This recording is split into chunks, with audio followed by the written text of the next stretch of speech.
I had no idea how my life would change that day when I saw him standing at the entrance to the wedding reception, in a simple suit but with an expression of confusion I could hardly describe. He, the man who had broken up with me just because I left my high-paying job to pursue a different life, suddenly showed up uninvited while I was laughing and talking with friends and family, and the most unexpected part was that he didn't come just to congratulate us. Lillian, my husband, stood next to me, his eyes full of surprise and a bit of worry. He stepped forward, his hands tightly clenched, as if trying to control his emotions. "We need to talk," he said in a tone that was deep and full of urgency. "Why right now?" I looked into his eyes, unsure of what he was about to say. He didn't answer immediately, just stood in silence for a moment. The sounds around us began to fade. The cheerful music, the lively conversations from the guests, everything seemed to disappear, leaving just the two of us in that quiet space. And then he said something I never imagined. "You didn't tell me about the trust fund, did you?" He looked at me, his face full of disappointment. "And you hid the fact that you have a large inheritance. I can't believe you did that to me. I thought you loved me, loved who I am, not just what you have." My heart stopped, my hands dropped, my mind was racing. The trust fund, the inheritance, something I never mentioned to him? The truth was, I never thought it was necessary to share such information. I didn't want him to love me for what I had, but I couldn't help but feel hurt by his words. He didn't just feel betrayed by that, but by everything I had kept hidden from him over the years. "I didn't hide anything from you. I just didn't want those things to affect us." I tried to stay calm, but my voice began to tremble. "You did," he cut me off, his voice now losing control. "And now, what do you want? A second chance? After everything you said about me, about my lack of ambition, about not being able to live in a relationship without success and a clear career?" My whole body felt empty, a wave of emptiness swelling inside me. He still didn't understand what I had done for him, for us. The years I spent trying to sustain this relationship, sacrificing everything I believed was important. And now, here he was, asking me to explain a truth I never thought I'd have to face. But I didn't have time for any more words. Lillian, my husband, suddenly appeared by my side. I looked into his eyes and realized that nothing was more important than the peace he brought me. I couldn't let him continue disrupting my wedding day. "Thank you, but I think it's time for you to leave," I said softly but firmly, not giving him a chance to say another word. Lillian stood by me, his eyes protecting me without saying another word. He had seen enough. Lillian, the person who understood me better than anyone else, turned to look at me and grabbed my hand. "Let's go outside. He has nothing to say to you anymore." So we walked out of the reception, leaving everything behind. As I passed through the door, I felt like I had just escaped from a storm. But what truly awaited me ahead was still uncertain. My name is Emma. I'm 30 years old, a strong woman who always tries her best in everything. I'm the CEO of a growing tech company where I've worked for 8 years. This job has given me many things: financial stability, a beautiful apartment, and lively gatherings with friends. But that's not all I wanted in life. I first met Daniel at a friend's party. Back then, I was just a girl caught up in work and long-term plans, but Daniel showed up like a breath of fresh air in my life. He was a high school teacher, a person with a warm heart, who was always willing to help others.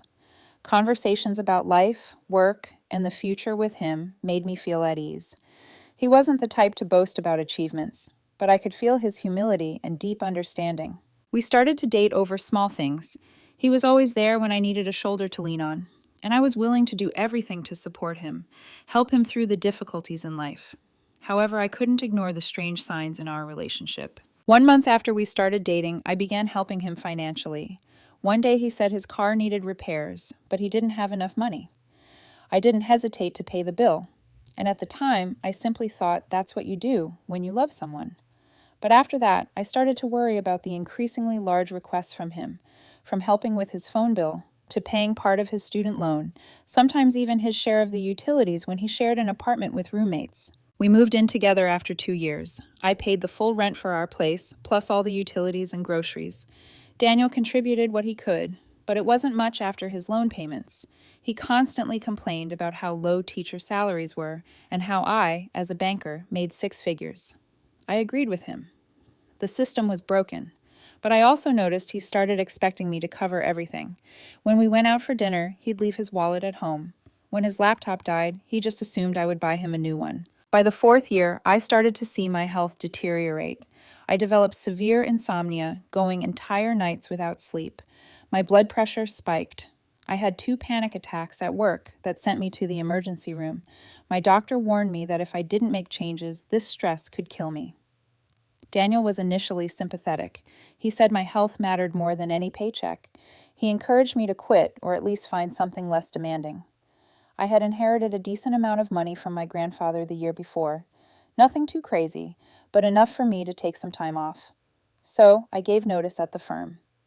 My plan was to take 6 months off to recover and then figure out what came next. But during those 6 months, I realized I didn't want to go back to that life.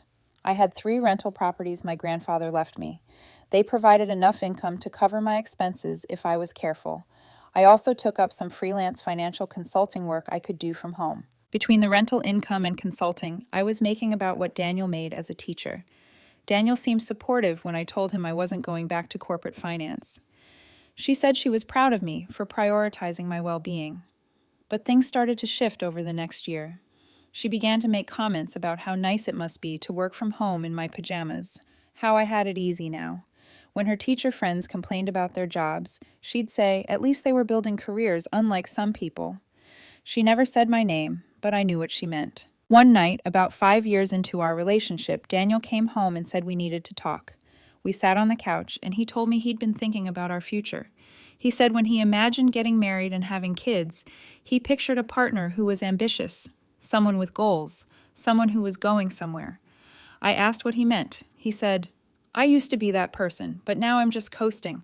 Managing some rental properties and doing a few hours of consulting work per week isn't a real career. It's retirement at 33. He said he didn't want to be the breadwinner. He didn't want to carry someone. I pointed out that I paid our entire rent. I covered the utilities, the internet, the groceries, and most of our entertainment. I asked how exactly I was carrying him.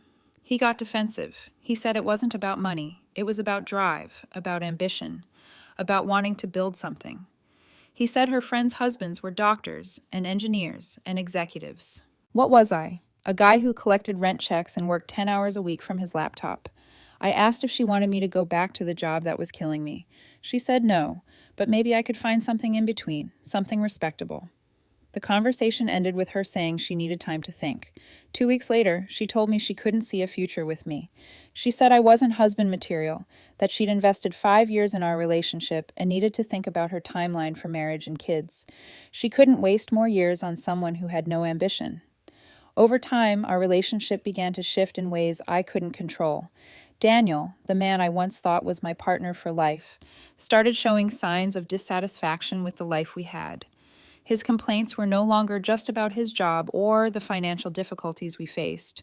Now he began criticizing everything about our life together. It felt as though the more I worked to keep things afloat, the more I did to provide for us, the more unappreciated and distant he became. Months passed, and I began to notice the subtle but undeniable signs of dissatisfaction in his eyes. The warm, loving man I had fallen for seemed to be replaced by someone who was constantly measuring me against others, judging me by some invisible standard. He started making offhand comments about how nice it must be to be free from a demanding job like his. "It must be nice to have time for yourself," he'd say, his voice tinged with bitterness. I was still running my business, managing 3 rental properties, and taking up freelance consulting work. I was busy, and my life was full of responsibilities, but I made time for Daniel. I'd support him when he was frustrated with his job, try to offer advice and suggestions, but nothing I did seemed to make a difference. One evening, after a particularly long week for me, I sat down to have dinner with him. As always, I covered the expenses of the meal, including the wine, and we chatted about our days. Suddenly, he said, "Do you ever think about how much more you could be doing? Do you realize that you've chosen a life that doesn't require much ambition? You're just living off of the properties and doing some small consulting gigs. You could do so much more. Why don't you?" His words hit me like a slap in the face. I had always been ambitious, but he was right. There was something hollow about what I had chosen. What I had seen as financial freedom, he saw as stagnation. And deep down, I knew he was comparing me to his friends, the ones who were corporate executives or doctors, ones who had the respectable careers he valued. I spent the following days in a haze of doubt and self-reflection. Had I really become the kind of person who was just floating along? I thought about all the long hours I'd put into my job, the sacrifices I made to secure our financial future, but I also realized how much it had affected my own happiness. Maybe I had become complacent, relying on my inheritance and rental income to get by. But what had Daniel done to make the situation work? How had he contributed? Our lives had become two very different paths, each of us traveling in opposite directions. When we'd first moved in together, I'd supported him emotionally and financially, but now, the more I provided, the more his resentment grew. And the more he resented me, the more I started to doubt my own choices. One night, after an argument about the future, he said something that stuck with me. "I don't know if I can keep doing this. I need more than what we have, Emma. I need a future with someone who has goals, who is building something. I'm tired of just going through the motions." I sat there in stunned silence. His words cut deeper than I expected, not because I was afraid of losing him. No, I had long sensed that our relationship had become strained, but because I couldn't help but wonder if he was right. Was I just floating along? Was he really unhappy with the life we had built? As the days went on, I started withdrawing emotionally. I knew, deep down, that I wasn't happy anymore. The weight of my achievements had become less about personal pride and more about fulfilling someone else's expectations. But I didn't know how to change it without losing everything I'd worked for. Every time I looked at Daniel, I saw a man who was more interested in my income and my success than in the person I was. But that's not what he said to me. In the weeks that followed, the tension between us escalated. I started spending more time away from home, drowning myself in work and focusing on my personal projects. Every time I came back to the apartment, I could feel the coldness between us. He no longer spoke to me like the partner I had once been to him, and soon enough, our conversations were reduced to awkward exchanges and half-hearted apologies. Then, one night, everything came crashing down. I had just finished a meeting with a client and was heading home, feeling a bit overwhelmed by the work piling up. When I walked into the apartment, I noticed a strange feeling in the air. The silence was too thick, the kind that always accompanied bad news. Daniel was sitting on the couch, staring at the TV, but his eyes were vacant, his usual warmth replaced by an unsettling emptiness. I walked over, set my bag down, and asked, "What's going on? You seem off today." He didn't look up immediately. Instead, he took a deep breath, as if preparing to say something difficult. Finally, he turned to face me. "We need to talk. I've been thinking about a lot of things, and I don't think we're on the same page anymore." My heart sank. "What do you mean?" I asked, already knowing where this was heading. He paused again before continuing. "I can't do this anymore, Emma. You've changed, and I don't know who you are anymore. You're not the person I fell in love with. I don't want to be with someone who's so caught up in her career that she forgets what really matters." The words hit me like a blow to the chest. "You can't be serious," I whispered, trying to steady my voice. "What are you saying?" "I'm saying that this, what we have, it's not working anymore," he said, his voice barely above a whisper. "I need more than just financial security. I need a partner who is driven, who has a future, who wants to build something. But you're content with the life you've built, and I can't be part of it anymore." I stood there, speechless. The betrayal I felt was overwhelming, not because of what he said, but because of how he said it. The man I had loved and given everything to was standing in front of me, telling me I wasn't enough, that all I had worked for didn't matter. He wasn't angry, he wasn't fighting with me. He was simply giving up, as if I had failed him in some profound way. The room felt like it was spinning as I stood there, trying to process Daniel's words. My mind was racing, but everything was moving too fast for me to catch up. The shock of his confession washed over me, leaving me speechless. He was telling me he was done, that he couldn't be with me anymore, not because I had done something unforgivable, but because I was no longer the person he wanted me to be. And that realization hit me harder than I ever expected. I had always prided myself on my independence, on my ability to support both myself and the people I loved. I had built this life, this career, from the ground up. It wasn't just a job, it was my passion, my identity. But I had never once asked Daniel to support me in the same way I had supported him. I had never asked him to compromise his dreams for mine. I had believed, foolishly now, that our love was enough to bridge the gap between our different paths.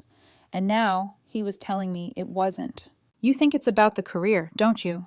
I said finally, my voice trembling with a mix of disbelief and frustration.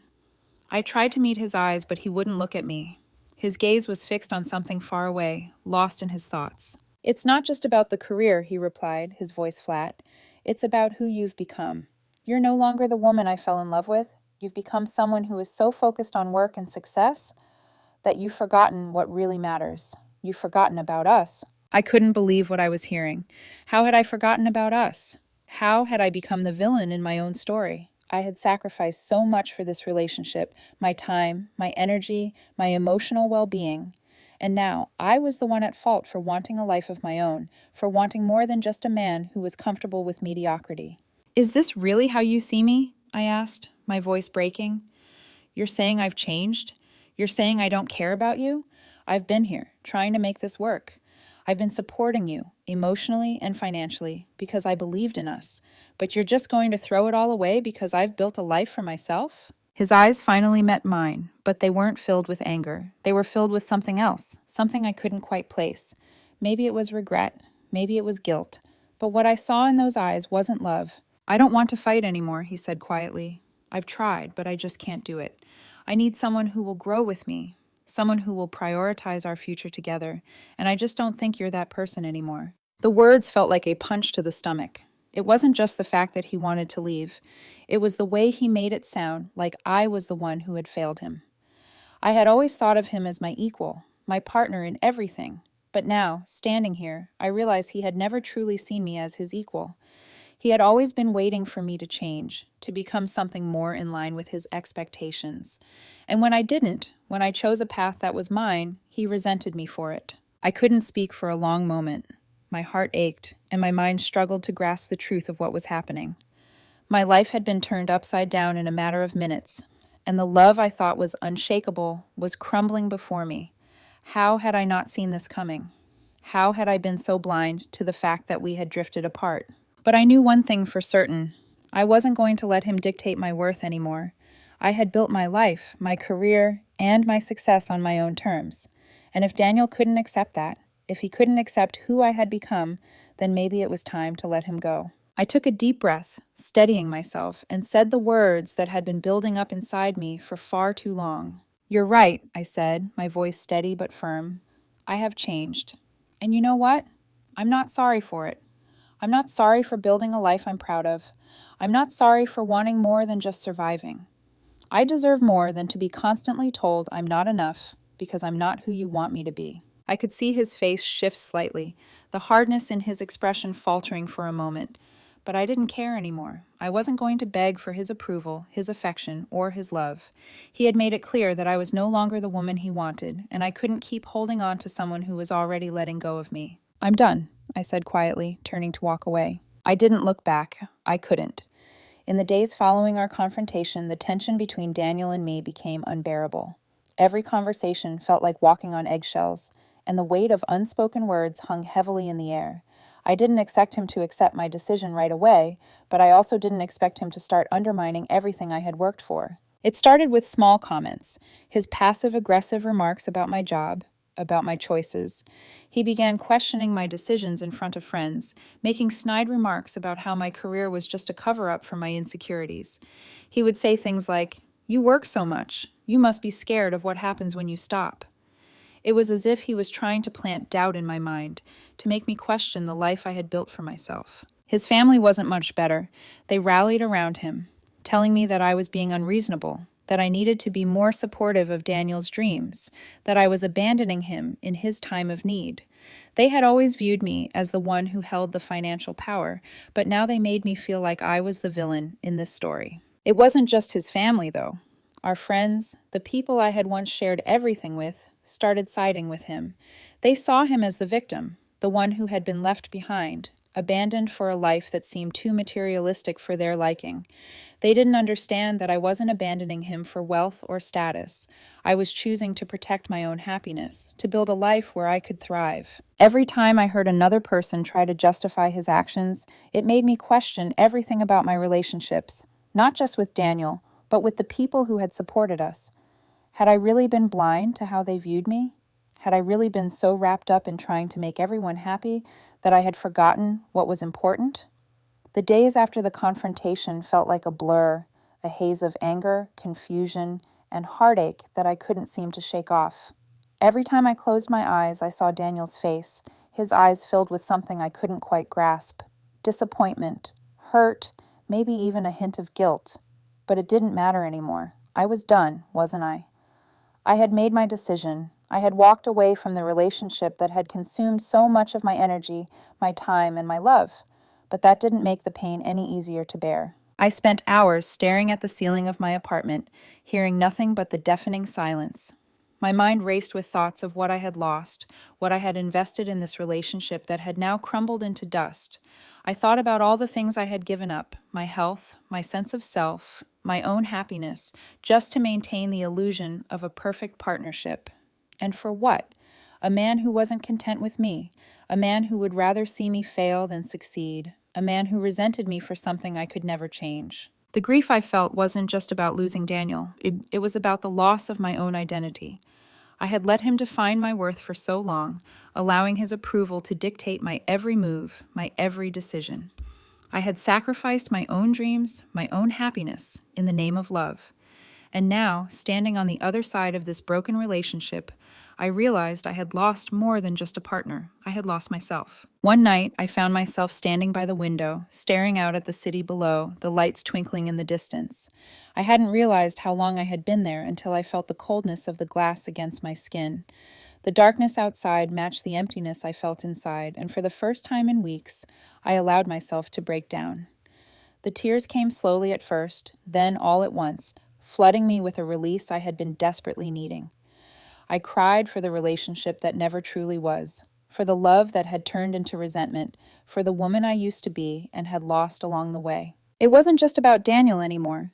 It was about everything I had ignored for so long, the years of pressure, the endless expectations, the constant need to prove myself to others.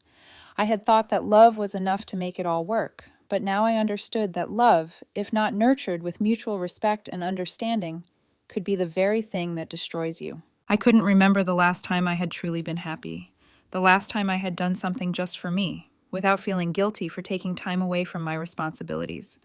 I thought about my career, my achievements, and I couldn't deny the pride I felt. But it wasn't enough anymore. I had built a life, but it wasn't a life that fulfilled me. It was a life that had been shaped by everyone else's expectations of what I should be. I had been living for everyone but myself. In that moment, I knew I needed to change.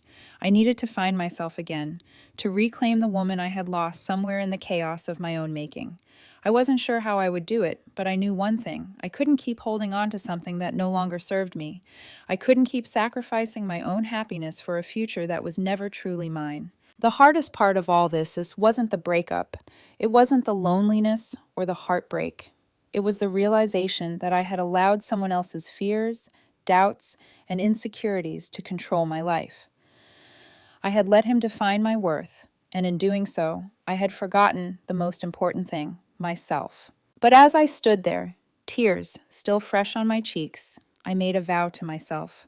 No matter how hard it would be, I would rebuild. I would find my strength again.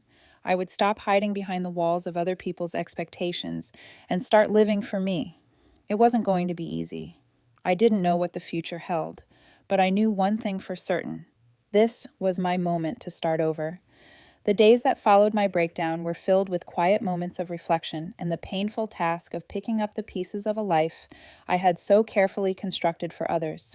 I spent hours sorting through my thoughts, trying to understand the choices I had made and why I had stayed in a relationship that no longer served me. But it wasn't until one fateful conversation that I truly began to see things clearly. It happened a few days after the emotional turmoil had settled when I met with my best friend, Rachel. She had been my rock for years, the person who always knew how to pull me back when I was lost. She was the one who had been there when I first met Daniel, the one who had seen me at my best and worst. And as I sat across from her in the cozy cafe we always frequented, I found myself pouring out everything, the pain, the regret, the confusion. "Emma," Rachel said gently, her voice filled with warmth and understanding. "You've been through so much. But you need to understand something. You're not the problem here.